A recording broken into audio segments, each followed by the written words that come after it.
Let's continue about DNA replication. DNA polymerase 3 consists of multiple subunits. DNA polymerase 3 is a very complex enzyme.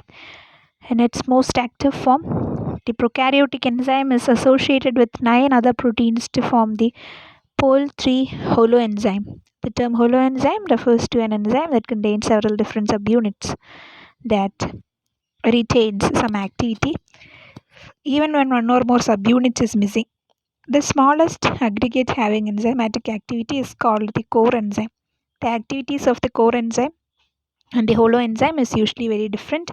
E. coli genes encoding all 10 of the polymerase subunits have been identified. One of them, the DNA E protein, possesses the major polymerizing activity, but most of the subunits are essential for replication. Pol 3 shares with Pol 1 a requirement for a template and a polymer, but Pol 3 substrate specificity is much more limited. For instance, neither the core enzyme nor the holoenzyme can act at a nick. The core enzyme is most active in vitro on gapped DNA, where the gap is less than 100 nucleotides long. On the other hand, the holoenzyme is extraordinarily active on long single-stranded DNA templates primed with either a DNA or RNA primer. This reflects the action of the holoenzyme at the replication fork, whereas the parental duplex is unwound. The template is presented essentially as one very long single strand. Pole 3 cannot carry out strand displacement either, and another system is needed to unwind the helix for a replication fork to be able to proceed. And the pole 3 enzyme, like pole 1, possesses a 3' to 5' exonuclease activity that performs the major editing function in DNA replication. This function resides in the DNA Q subunit. The activity of this 3' to 5' editing exonuclease is stimulated greatly when the DNA Q subunit is complexed together with the DNA E subunit on either the core enzyme or the holoenzyme. The role for this activity in providing fidelity to the replication process is clearly indicated, since E. coli strains carrying mutations in the DNA Q gene have a higher mutation frequency. Unlike pole 1, pole 3 does not possess a 5' to 3' exonuclease activity. Although pole 3 holoenzyme is the major replicating enzyme in E. coli, much less is known about it than about pole 1, because it is a more complex enzyme. Study of pole 3 is currently an active field of research. Later in this chapter, when the events at the growing fork catalyzed by the E. coli replication system are examined, it will be seen that pole 1 and pole 3 holoenzymes are both involved in E. coli DNA replication. However, a requirement for two polymerases is not common to all organisms. For instance, E. coli phage T4 synthesizes its own polymerase, and this enzyme is capable of carrying out all necessary polymerization functions. Then DNA polymerase can work only in the 5' to 3' OH direction. All known polymerases for both DNA and RNA are capable of chain growth in only the 5' to 3' direction. That is, the growing end of the polymer must have a free 3-OH group. One might inquire, since the two DNA strands are antiparallel, why the 3' to 5' polymerase isn't also active during DNA replication. After all, if such a 3' to 5' polymerase were available, DNA replication could follow the simplistic scheme. It is possible for the following reason that the polymerization enzymes evolved their 5' to 3' directionality to facilitate editing of mistakes. If 3' to 5' growth were to occur, the growing strand would also be terminated with a 5' triphosphate and a 3' OH group of the incoming nucleotide would react with it. Chemically, this is certainly acceptable. However, since the bonds formed in this case contain only a single phosphate, an exonuclease editing function designed to remove a mismatched base would leave behind a free 3' monophosphate at the end of the growing strand. In order for chain growth to resume, an enzyme system would be needed to enter the replication fork and convert the monophosphate to a triphosphate. In the interest of speed, and since there is already a great deal going on in the replication fork, it would seem more economical for the cell to require 5' to 3' growth exclusively. The observation that chain growth proceeds in only one direction introduces, however, that it probably a great complication in the entire application process, which will be described next. So, next topic, antiparallel DNA strands and discontinuous replication. In the model of replication you were introduced to the beginning of this chapter, both daughter strands are drawn as if replicating continuously. However, two non-DNA molecules replicate in this way instead. One of the daughter strands is made in short fragments, which are then joined together. As just mentioned, polymerase 1 and polymerase 3 can add nucleotides only to a 3' OH group.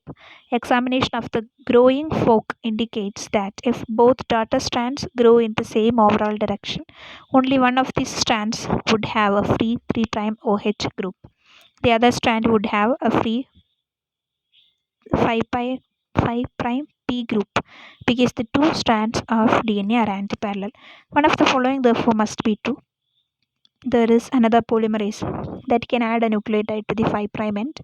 That is, it would catalyze strand growth in the 5' to 3' to 5' direction, or the two strands both grow in the 5' to 3' direction, but from opposite ends of the parental molecule. If this were correct, a significant fraction of the unreplicated molecule would have to be single stranded. Neither of those two possibilities is correct. No DNA polymerase has been discovered that adds nucleotides to 5' P terminus, and at most about 0.05% of intracellular DNA is ever in the single stranded form. Indeed, both the way replication is accomplished, despite the antiparallel nature of the two strands and the unidirectional mechanism of action of DNA polymerase are shown, this mode of synthesis is called discontinuous synthesis. The leading strand is synthesized continuously and the lagging strand is synthesized discontinuously in the form of short fragments, each growing in the correct 5' to 3' direction.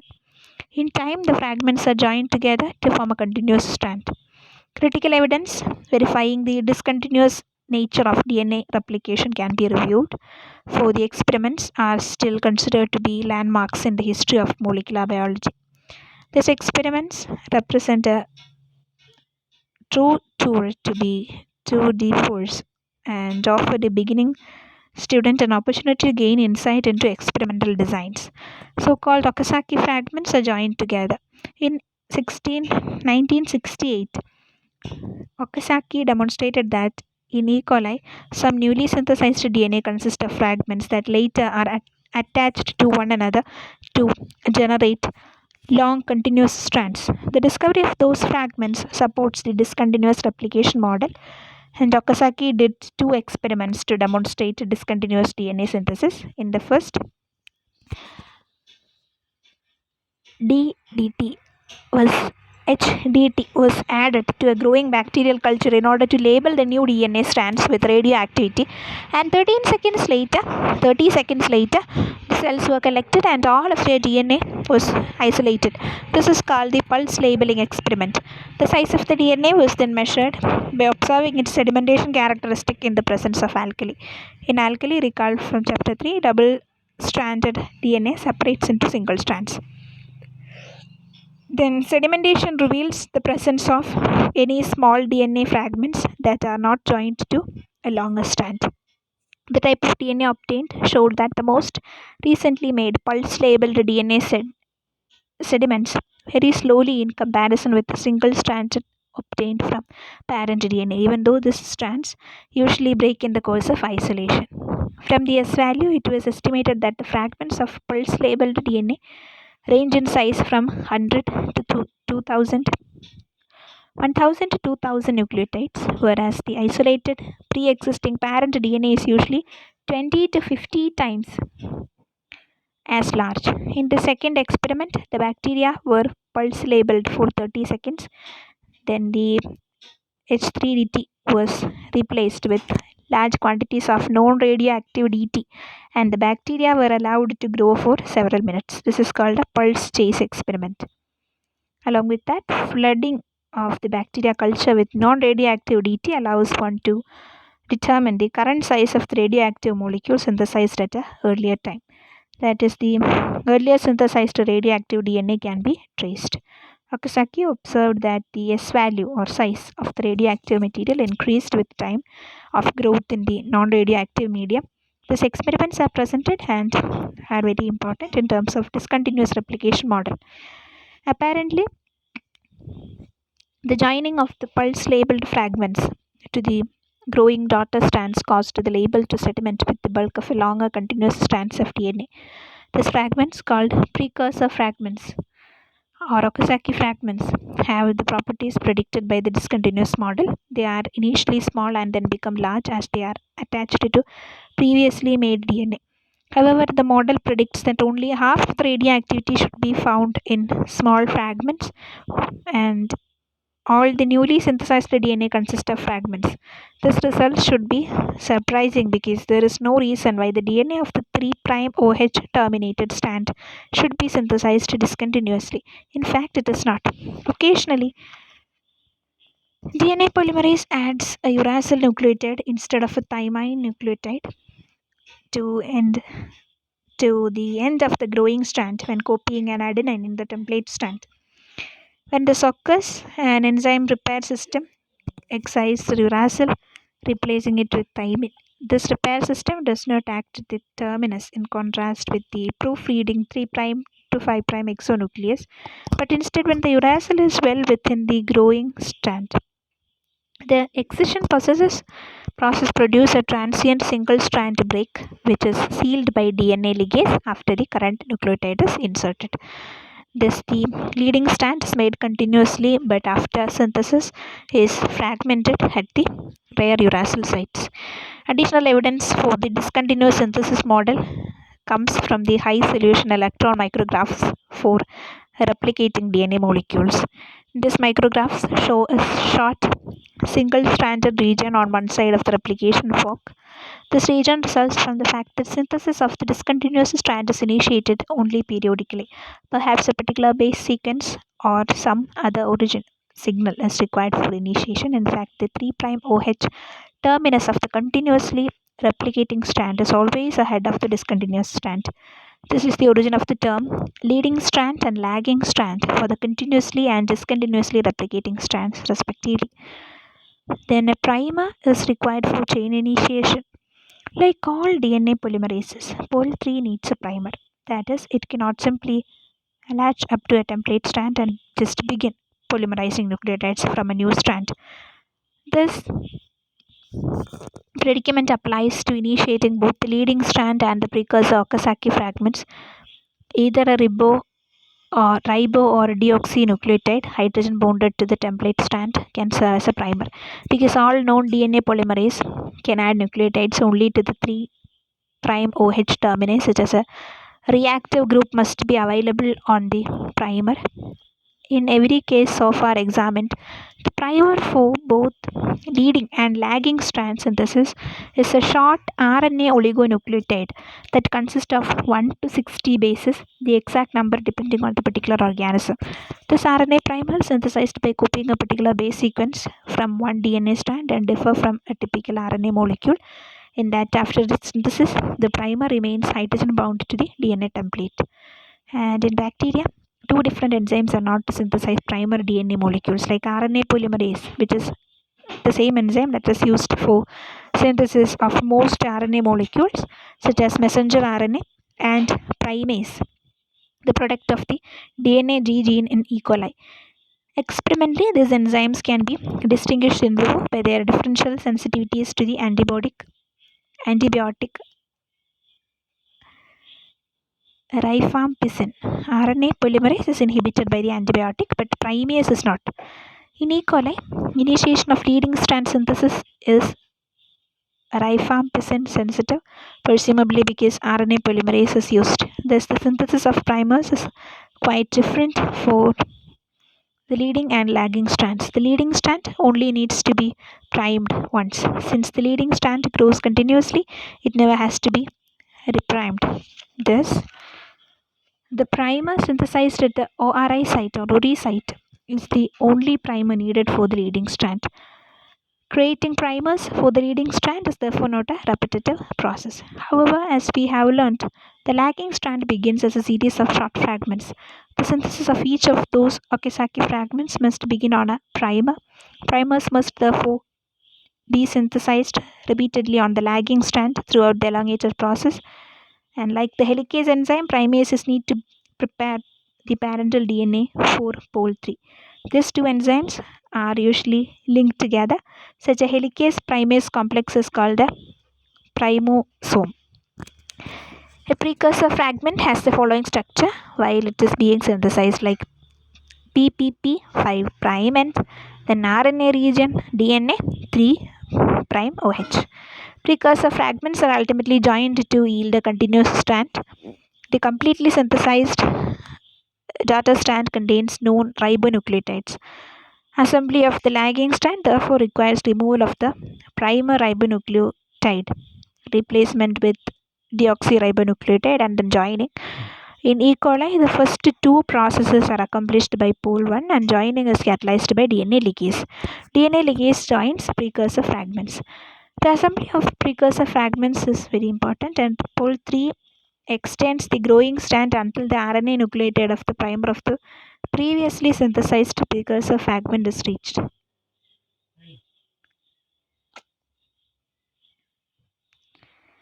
Pole 3 can go no further since it has no 5' 3' exonuclease activity. It cannot join. Then DNA ligase joins precursor fragments.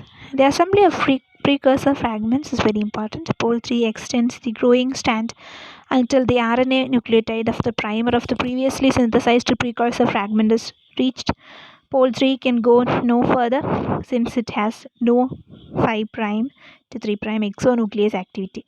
It cannot join a 5' triphosphate at the terminus of a polymer and on the primer to a 3' OH group on the growing strand. This pole 3 dissociates from the DNA, leaving a nick. E. coli DNA ligase cannot seal the nick because a triphosphate is present, even if an additional enzyme could cleave the triphosphate to a monophosphate.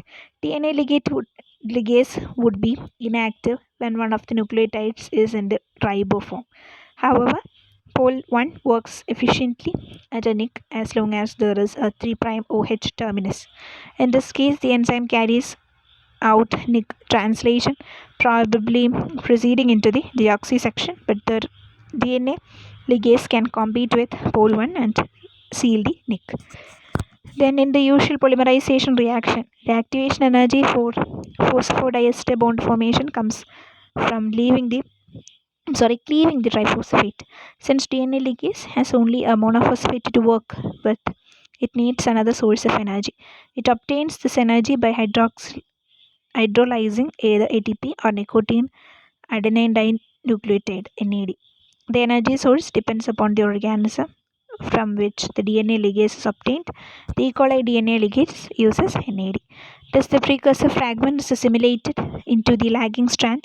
By this time, the next precursor fragment has reached the RNA primer of the frequent fragment disjoint and the sequence begins anew. Another enzyme, RNase H, a riboendonuclease specific for RNA in the form of RNA DNA hybrid, can also participate in the removal of primer ribonucleotides. Then the complete DNA replication system. Let us now begin to understand how all the major components of the replication machinery work in harmony.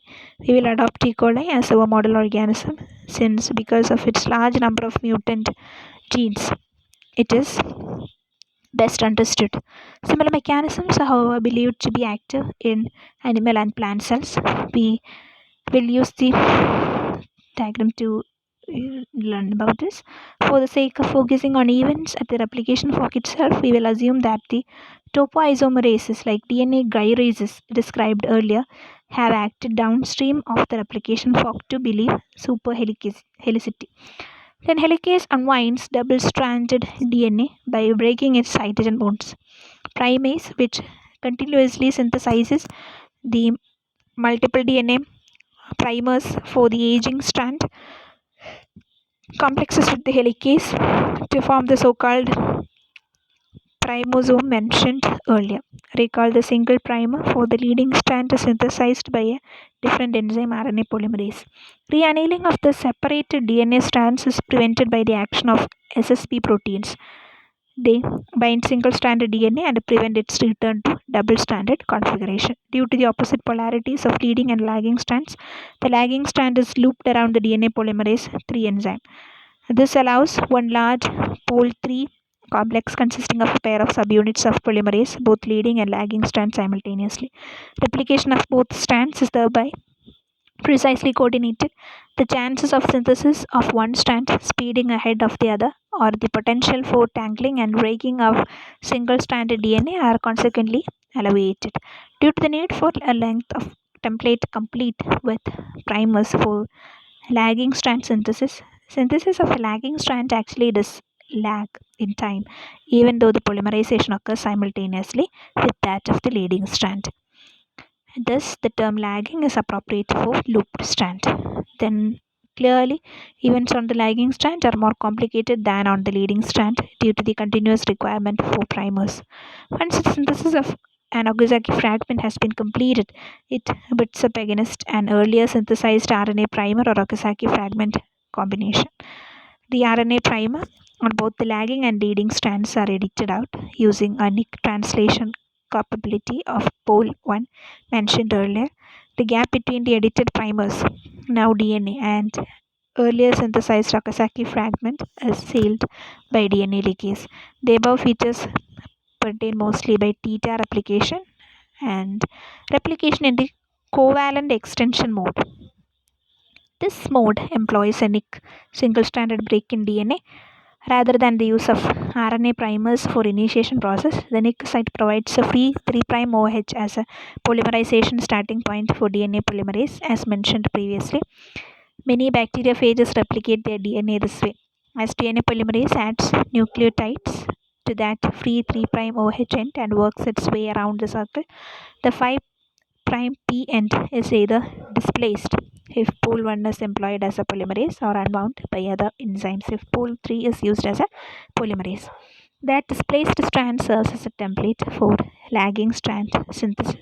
Eventually, after the circular DNA has been fully replicated once, the newly synthesized leading strand will serve as a template for new lagging strand synthesis.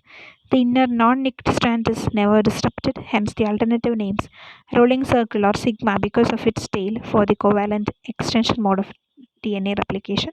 That inner circle is employed repeatedly as a template for leading strand synthesis, generating a concatenaric length of double-stranded DNA product.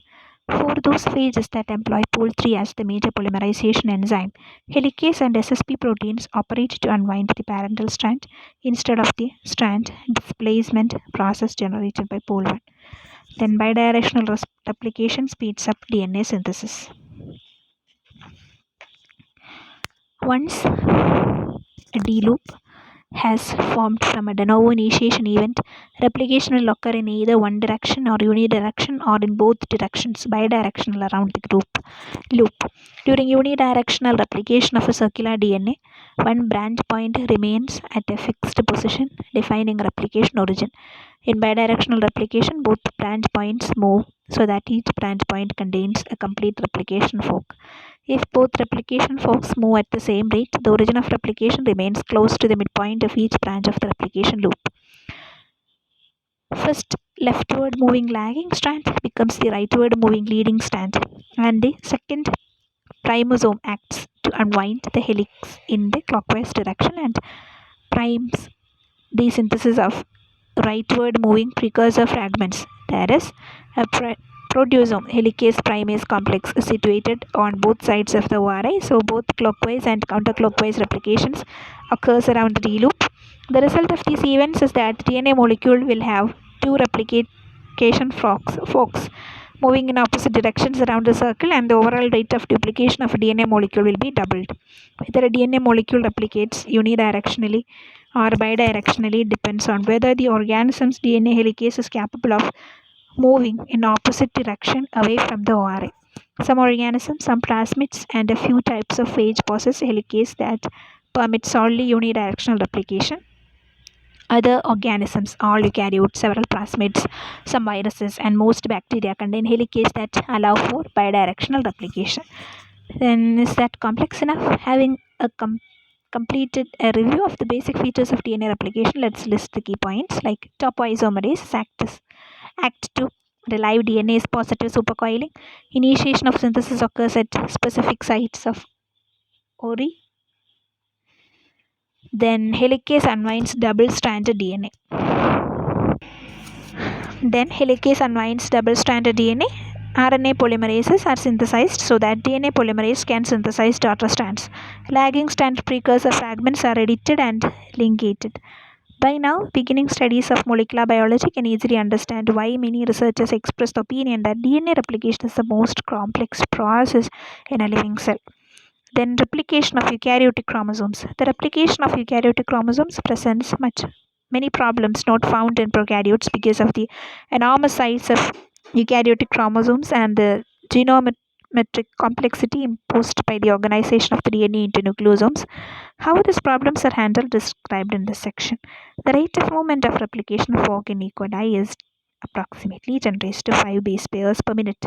In eukaryotes, the polymerase are much less active, and the rate ranges from 500 to 5,000 base pairs per minute. Since a typical animal cell contains about 15 times as much DNA as a bacterium, the replication time of an animal cell should be about 1,000 times as great as that of E. coli, or about 30 days.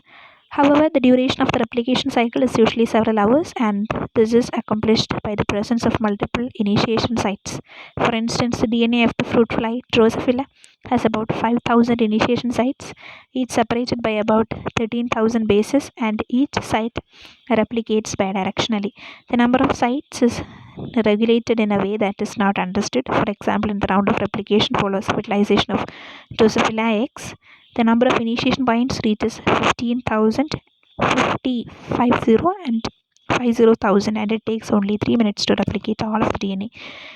And the enormous number of growing fruits in eukaryotic cells is reflected in the number of polymerase molecules. In E. coli, there are between 10 and 20 molecules of pol-3 holoenzyme. However, a typical animal cell has 20,000 to 60,000 molecules of polymerase alpha, which is one of the two DNA polymerases thought to be involved in replication. Then replication of double-stranded DNA proceeds to both a polymerization step, nucleotide addition, and a dissociation step, strand separation. The replication of chromatin, which is the form in which DNA exists in eukaryotes, proceeds to an additional dissociation step, namely dissociation of DNA and histone octamer and the histone DNA reassociation step. Then in chromatin, DNA is wrapped around a histone octamer to form a nucleosome, and if the DNA were never unwrapped from the histone spool, severe geometric problems would arise at the growing fork. Moreover, after DNA dissociates from the histones, newly formed DNA must rejoin with the nucleosomal octamers so that each daughter molecules can be organized into nucleosomes just as the parent was. Then examination of replication forks in DNA that has not been deprotonated during isolation indicates that nucleosomes form very rapidly after replication. Then the synthesis of histones occurs simultaneously with DNA replication. That is, histones are made in the cell as they are needed so that the cell does not contain an appreciable amount of unassociated histone molecules. In light of this, we would like to know whether newly synthesized histones mixed with parent histones in the octamer are associated with daughter DNA molecules. Unfortunately, even after many years of investigation, the answer is not clear. In addition, the answer to the other important questions about the behavior of histone being replication. Histones during replication is unclear, namely, how are the histones of thermos resident on the parent duplex distributed in the daughter molecules? Do they all go to only one daughter's molecules, or are they dispersed between both daughter molecules? Sufficient experimental evidence exists to support either claim. Very recently, histone assembly has been experimentally coupled to replication in vitro. Studies with this type of system should provide definite answers to more questions. Then, enzymology of human DNA replication. In prokaryotes, in vitro studies in the replication of infecting phages were the key to unlocking the secrets of enzymological mechanisms and the identification and purification of the cellular replication proteins. Recently, a similar approach has been used to identify human replication proteins. In particular, the studies have exploited the ability of both adenoviruses and previously mentioned SV40 virus to replicate in human cultures. Then, adenovirus is a long, about 13,000 nucleotides linear virus that replicates from the ends. The obvious priming problem: if it replicates from the very last nucleotide, how is an 3' OH primer end provided? It's solved because the primer is actually a virally encoded protein. The first nucleotide inserted is covalently attached to the primer protein. This protein, called the terminal protein, remains attached to the newly synthesized viral DNA and is encapsulated into the viral particle. Studies on SV14 replication have revealed two different polymerases, each apparently involved in the synthesis of only one strand. Polymerase alpha synthesizes part of the lagging strand, while polymerase delta synthesizes the rest of the lagging strand as well as the entire leading strand. Most eukaryotic alpha polymerase also have an associated primase activity.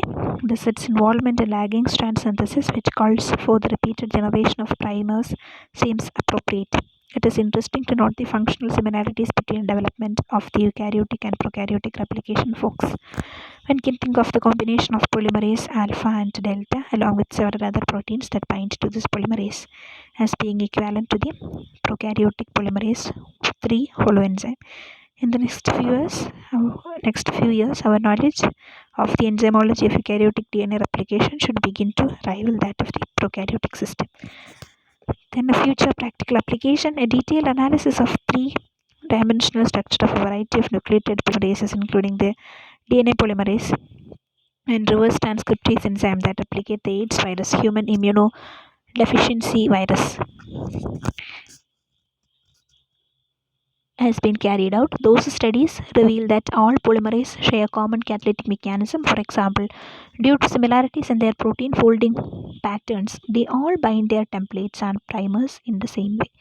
And information yielded from such studies is being employed to design anti-HIV drugs. For example, when AZT 3' azido 2' 3' dideoxythymidine is administered to an AIDS patient, it is converted by cellular enzymes to the nucleoside 5' triphosphate form.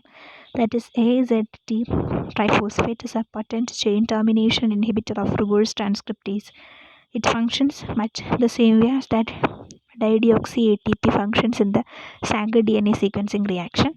Thus, it is a potential anti-AIDS drug. AZT triphosphate does, however, have toxic side effects.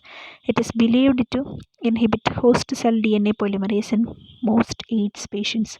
Further understanding of the mechanisms of action of DNA polymerase gained through intensive research on the structure of the enzyme is therefore likely to lead to the design of more potent and less toxic drugs that will inhibit reverse transcriptase but not interfere with human DNA polymerase. Thus, a practical application of basic information on DNA polymerase action will possibly be achieved.